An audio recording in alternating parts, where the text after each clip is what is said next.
All right, you got an eye on that. All right, we're recording. Welcome everybody to the Washington State Wrestling Coaches Association statewide updates. I'm going to throw a couple of informational things in the chat about staying muted. Let the presenters present. Use the chat to ask some questions. And we have a contact us form on the WashingtonWrestling.com website that would direct people to the right areas. And I'd like to introduce President Brian Alfie, who will get us started today. Thanks for coming. There's just a lot of changes in our state, so we just wanted to bring our group together in the best way possible and communicate as much as we can, especially in advance of the clinic. Hopefully, we see a lot of you guys at the clinic. But we have a good little list. So meeting outline that we have tonight. Brett's going to talk about membership information and how that coach's card protects you and helps you. We have our state coaches clinic coming up. We have our clinic coordinators, Brady Mast and Chris Chambers, that'll speak more to the clinic and our guests and how that's outlined. We have our Hall of Fame inductees, and that happens at the clinic. Jim Meyerhoff will talk about that. We have a cultural exchange update.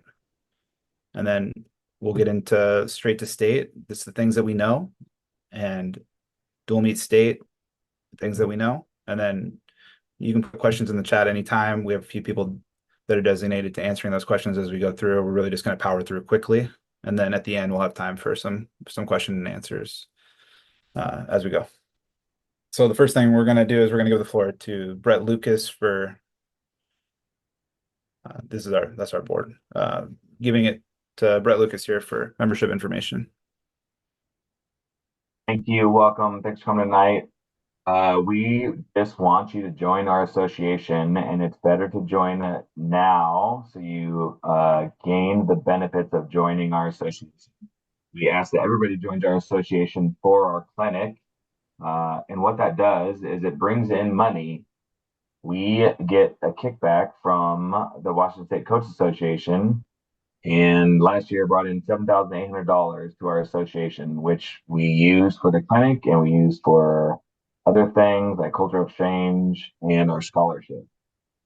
So every member helps. We are the second highest individual sport association behind football, which is amazing. A registration process, you just go to washcoach.net unless your district covers you. And like I said, if you register early, you get $2 million of liability insurance and a card that lets you into all district and state playoff games. So join now, please. Thank you. So next we have our clinic coming up in November, and we'll have Brady Mast and Chris Chambers, our clinic directors, talk about that. Yeah, this year we got a really good clinic lined up. November 1st and 2nd at the Yakima Convention Center. Friday, it's a Friday and Saturday. Friday is going to start at noon. Saturday registration will be from 8 to 9. We have the Hall of Fame on Saturday night. We're going to have a cornhole tournament for coaches on Friday night. We get to bring in John Smith from Oklahoma State on Friday only. And then we'll have John Messenbrink from Askren Wrestling Academy both days. We'll do the NWCA Women's Coaches School on Saturday.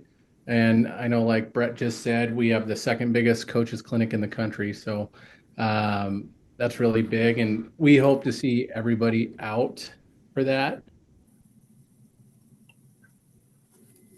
Go ahead, Alfie. Then our title sponsors is Justin Newby and the USA Wrestling. Again, I think they were last year too. We have a couple new booths that we'll add this year on our table sponsors, and then there's some coaches that had some contacts that we're going to reach out to this week and make sure those are squared away, and hopefully have a ton of stuff for you guys. So reach out if you have someone or if we may have missed someone. And yeah, that's it. We look forward to seeing you guys. Yep. Sorry, couldn't find the button. Our Hall of Fame inductees this year: Travis Hughes out of Spokane, David Johnson out of Puyallup, Rogers High School and Kent Meridian, Phil McLean out of Meade, Dave Smith out of middle school in Spokane, Mike Sowers from Ording, Jamie Wise from Issaquah, and Moses Lake. Two special awards that we have. are the Dr. William Tamaris Award, which will be presented to Joe Sanford, and the Contributors Award to Scott Norton, former coach at Highline. I'd like to encourage everybody to attend. It is part of your registration. So we don't get as many coaches as we'd like. We do get a good crowd depending on the people that are there. We really love to have the coaches who attend the clinic be able to participate and honor the history of the wrestling in our state. The other thing that people should know is that you can find nomination info on our WashingtonWrestling.com website, and nominations are due by April 1st of each year. Hope to see you there.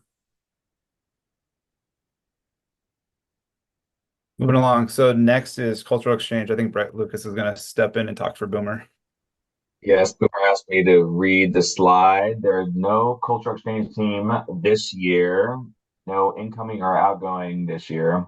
Boomer and lots of other people in the state hosted the last couple years. We had 2 years in a row, and they sent a team twice, 2 years in a row. So we are on a 2 year schedule with Japan, and we go and host in 2026. So if you need information about culture exchange, reach out to Boomer. He's doing a great job and is taking it on under his belt and has ran with it. And it's amazing. So please get in touch with Boomer, and he will help you if you have kids that want to go and or you want to coach. Let me throw something in there real quick. I've taken teams and I've hosted teams, and many of you have as well. I can see a couple of you nodding because you've done that. It is a great experience for the kids, your wrestlers, you, not only hosting, but going on that kind of a trip, experiencing different culture, or just having somebody come to your house for 2 or 3 days. And the level of competition is incredible, especially from the Japanese when they send their solid team. Sometimes we struggle to win some matches, but we have a great time. And it really is an impactful event for your kids to be able to host someone from another country and learn about that. So hopefully we can get to the point where we have multiple people around the state, not just the same ones hosting every year. They'd like to see the whole state, not just 2 or 3 of the same communities.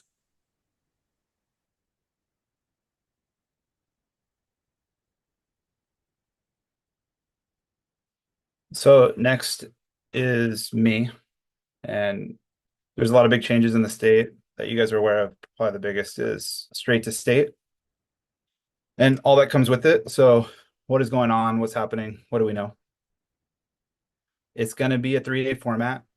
The dates are on the WIA website now. So if you're 4A boys, 4A girls, 3A boys, 3A girls, you're going to be on Thursday, Friday. If you are 2A girls, 2A boys, 1A boys, 1A B girls, B boys, you're going to be Friday, Saturday. So the format will look a little different. The divisions are all split. We have 4 girls divisions. It's not a WI, it's not we're asking to split or this is coaches are asking to split. It's very clear. We have a handbook. When you have a certain amount of teams and you meet that definition, you have to split. So girls wrestling has been growing. We have a lot of great coaches that have been growing their numbers, and it's taking off. And that's where the handbook says the classifications need to be set. We have some bracket sizes with that. In the 3-day format, if you are 4A, 3A, and you're wrestling Thursday, Friday, you're going to wrestle all day Thursday, and you're going to wrestle down to the top 12 in one or to the placings in 4A. In the 3A, you're going to wrestle to the top 12. The next day, if you're in 3A, 4A, boys or girls, you're going to come back in the afternoon. The times are not dialed official yet, but likely around a 3 p.m. time, you'll come back, you'll weigh in, you'll start wrestling at 5, and you'll wrestle till completion. The event should go quicker that evening because instead of having 8 or 9 finals and waiting for the last one to finish, or having 8 or 9 podiums and waiting for the last one to finish, you're going to have 4 finals on Friday. So you're only going to be waiting for the 4th longest match to finish instead of the 8th longest one to finish every round. That'll look a little different. And then reading through medals, that'll be quicker, but there just won't be that much. And you'll have more mats to wrestle on. So the timeline should work out really well. If you're in 2A boys, 2A girls, 1A boys, 1A girls, Bs, you're going to come on Friday morning and you're going to wrestle 2 rounds. Weigh-ins are going to be earlier this year. Weigh-ins are going to be at 7 instead of 8. You're going to have a half day. So you're going to get 2 rounds. You're going to get out. You're going to have the rest of Friday evening, and then you're going to come back and you're going to have a longer Saturday. So you are only a couple kids, or it's like not as many kids are going to get eliminated if you're in the 2A and lower for boys and girls. There will be two girls divisions. So the 2A and 1A and B girls, they will split. 1A and B will be together. The qualifying weekend, this is WI cannot dictate what weekend you qualify for the state tournament.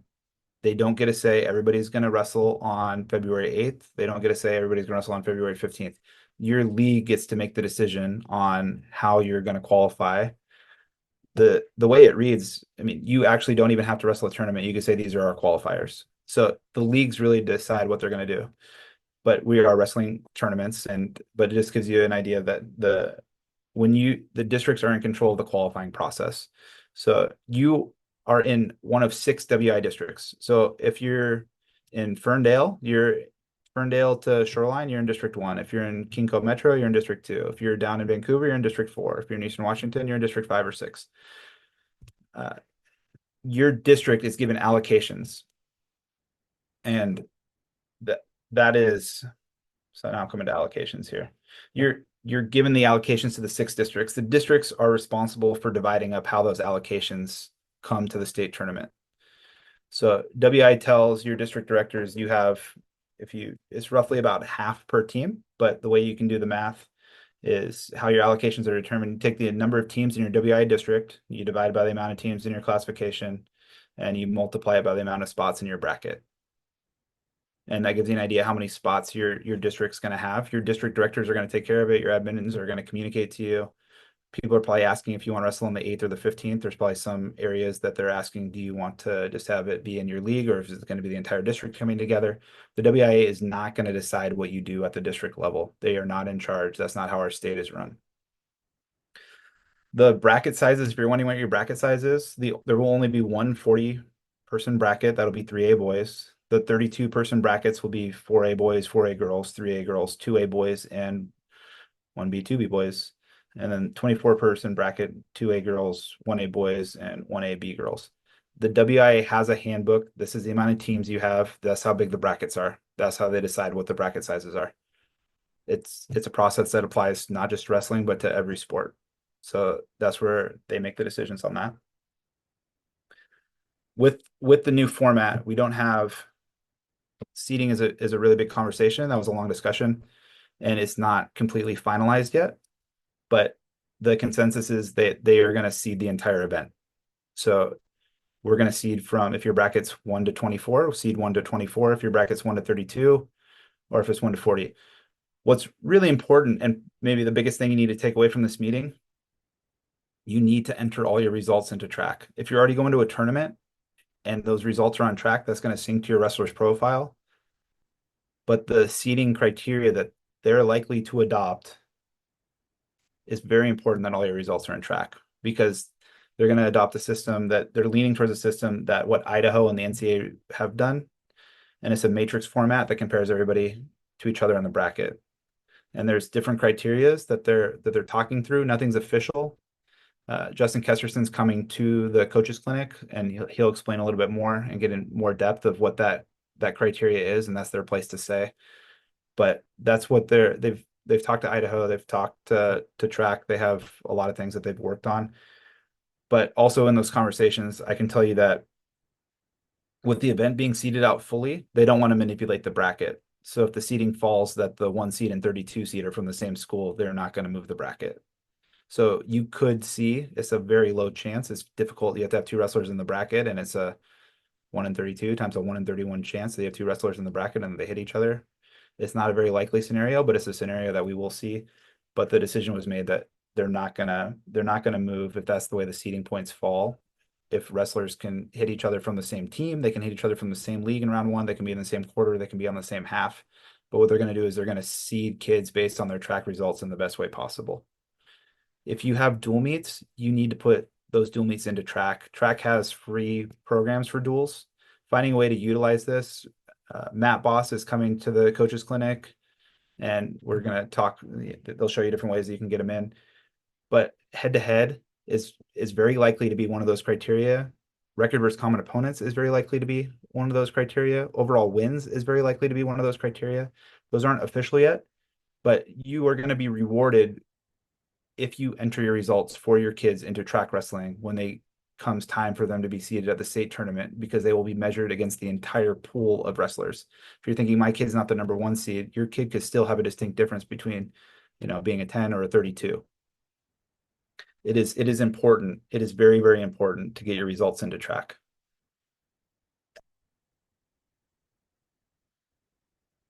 Switching gears from straight to state, and that's going to be a lot for people to digest this year. No one knows when their qualifying tournament is yet. A lot of leagues don't, and we haven't communicated well enough for dual meet state. The intention was to go this year, but we're going to postpone, and we are going to go for the 2025-2026 season.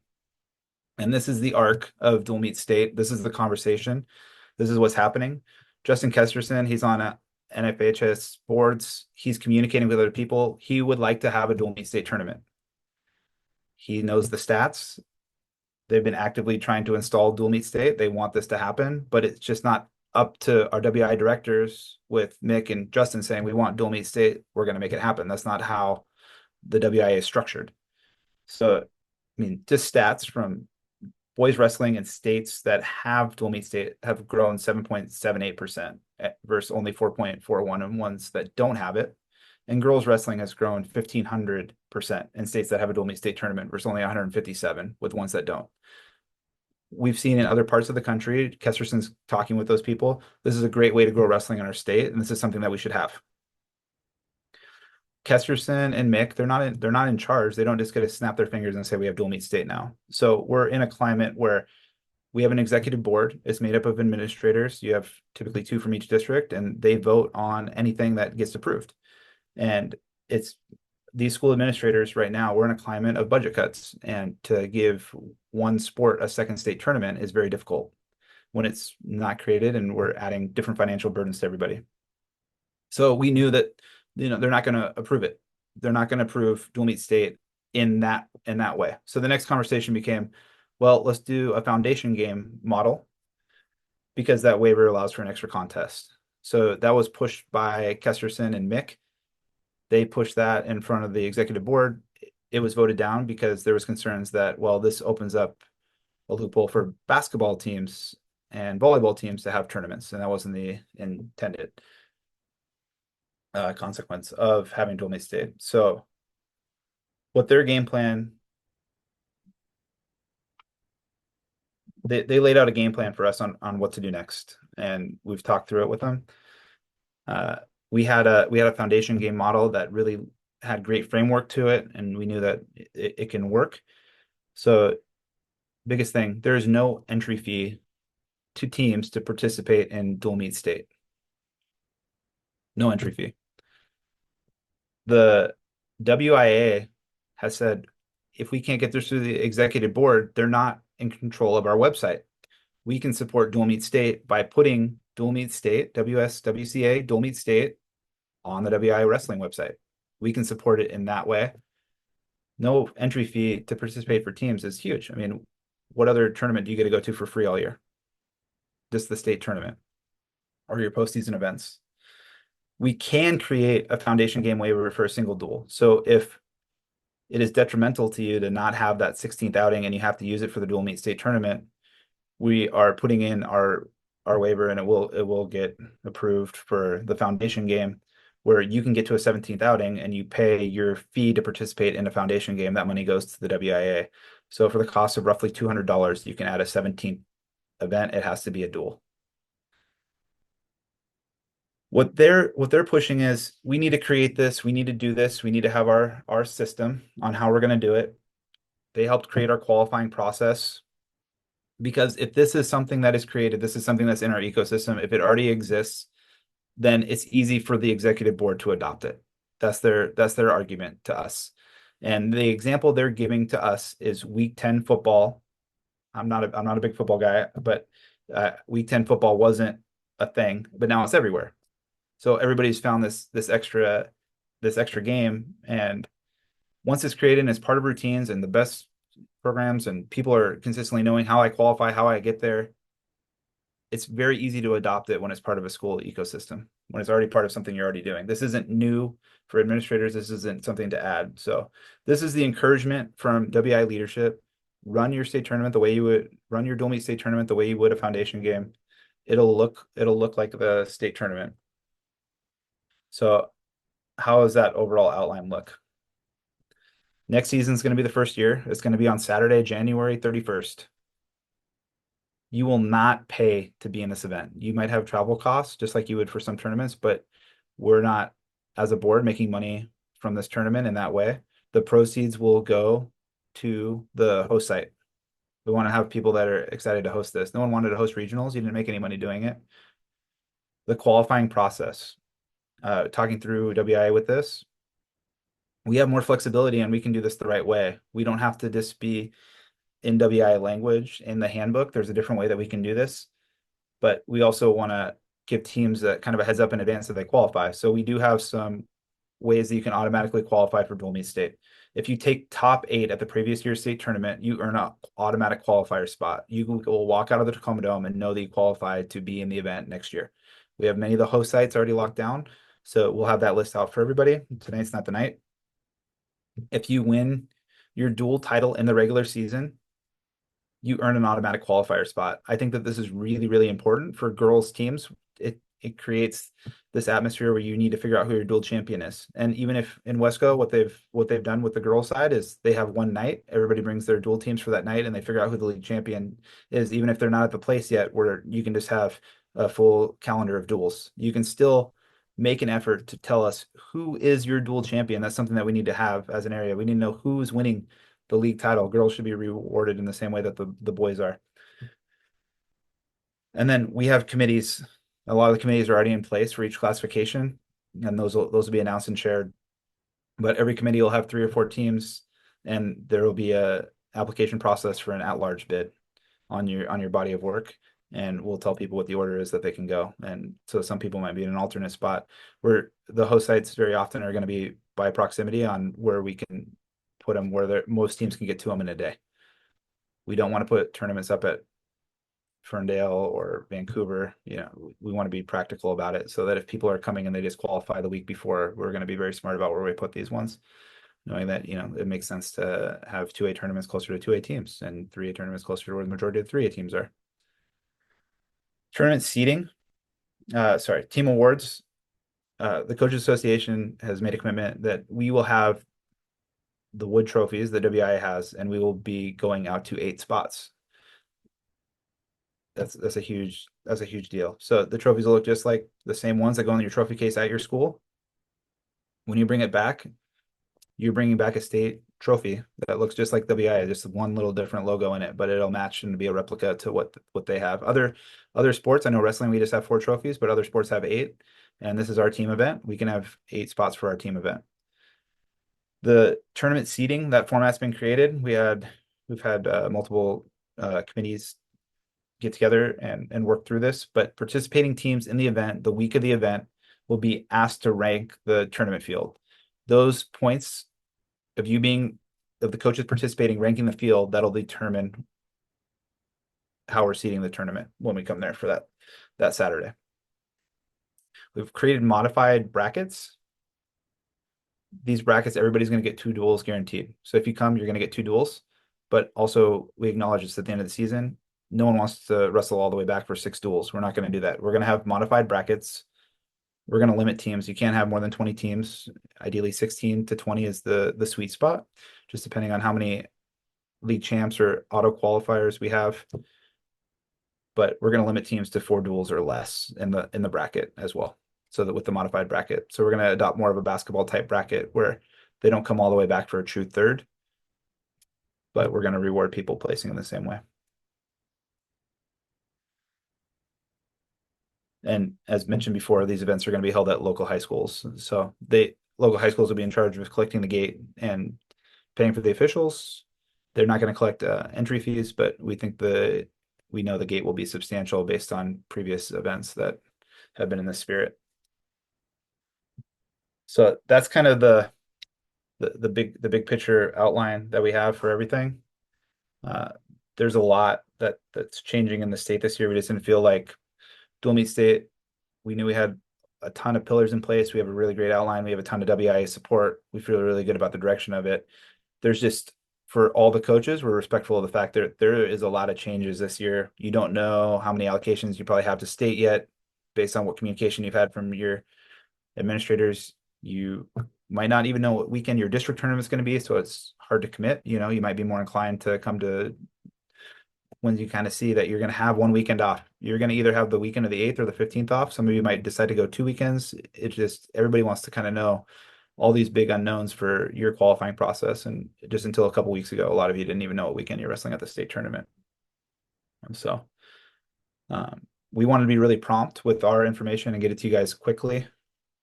But now we're happy to open it up for questions and any closing remarks from you guys. Yes, you did hear correctly that girls 4A and 3A have split, and 2A and 1A have split as well. We have 4 girls divisions next year. Well, technically, it'll be split after the allocations are determined, but the numbers are already there. Then it just becomes a size issue. So it's not official, but it based on the numbers that were there last year, that would happen, yes. And we don't anticipate numbers going down. And all the timelines are built with 4 teams or 4 classifications on Thursday, Friday, and the 5 planning for the girls being split on Friday, Saturday.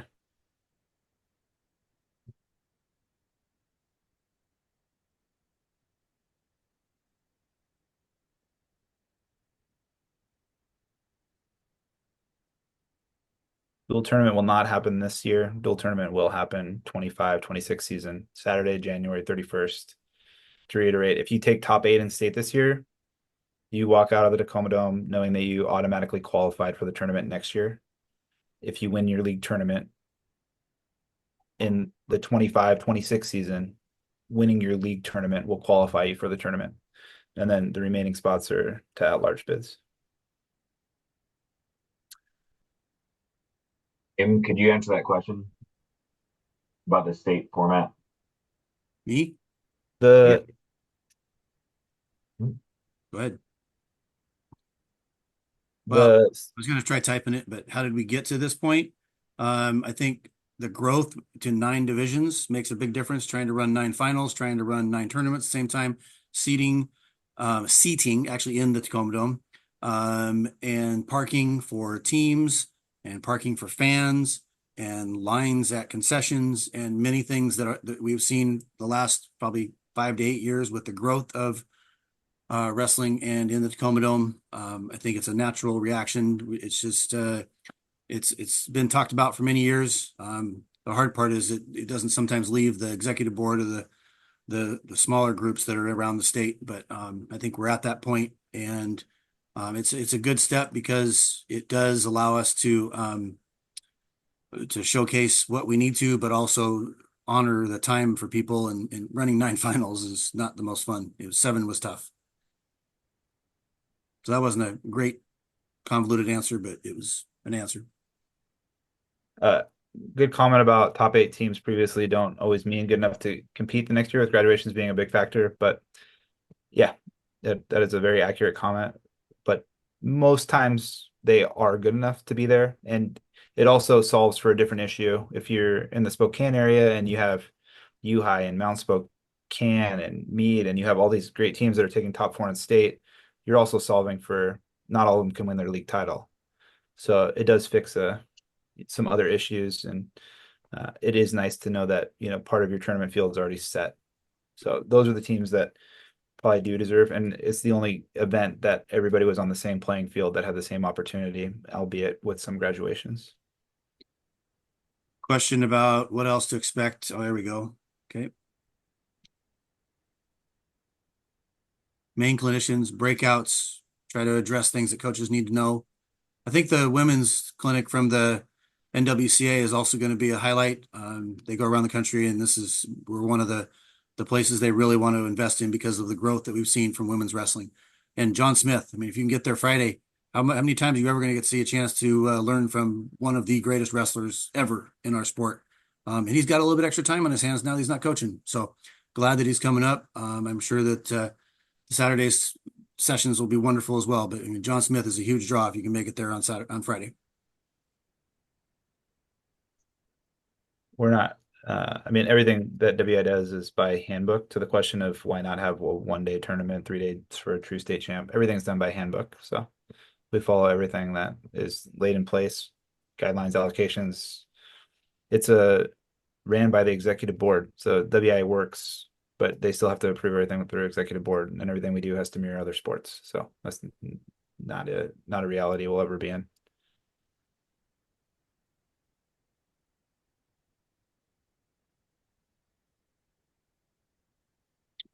Yeah, I'll encourage you again to use the contact us form on the WashingtonWrestling.com website. And Boomer gets those emails and he sends them to the correct people. State 24 mats, yes, as far as I know. And the division kind of depends on what's going on at that time. And the nice part about track is that Leanne and her crew have the ability to move some things around. If somebody's ahead, some division is ahead and some's not, they can do that. And we'll get the sections nailed down, but they also. Oops, sorry, I'm running a soccer game. And I guess we have an ambulance, so I need to go take care of that. Okay, you can go ahead, Brian. We have a breakdown on what the mats will be, and then where the flexibility is. They have we broke down the timelines on what the estimated times are based on past tournaments, on how long each one would be. But each will have their own section. For example, on Thursday, we're anticipating that 4A has 6 mats to themselves, and there's 7 mats for 3A, and there's different times when there's going to be breaks, but and they start to take more mats from each other. But they have the bout count. They did a great job. We have Leanne, who she was just at the Olympics, but she's also at our state tournament. So we have some really overqualified people to help make sure our timelines and everything runs well.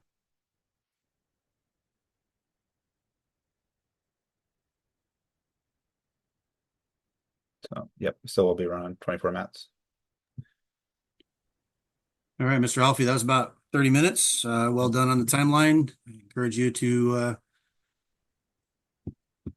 we don't know the time on the weigh-ins yet. Time for state is still to be determined, but Brian was given an estimate. So don't go by anything yet. You'll get a bunch of information prior to the state tournament.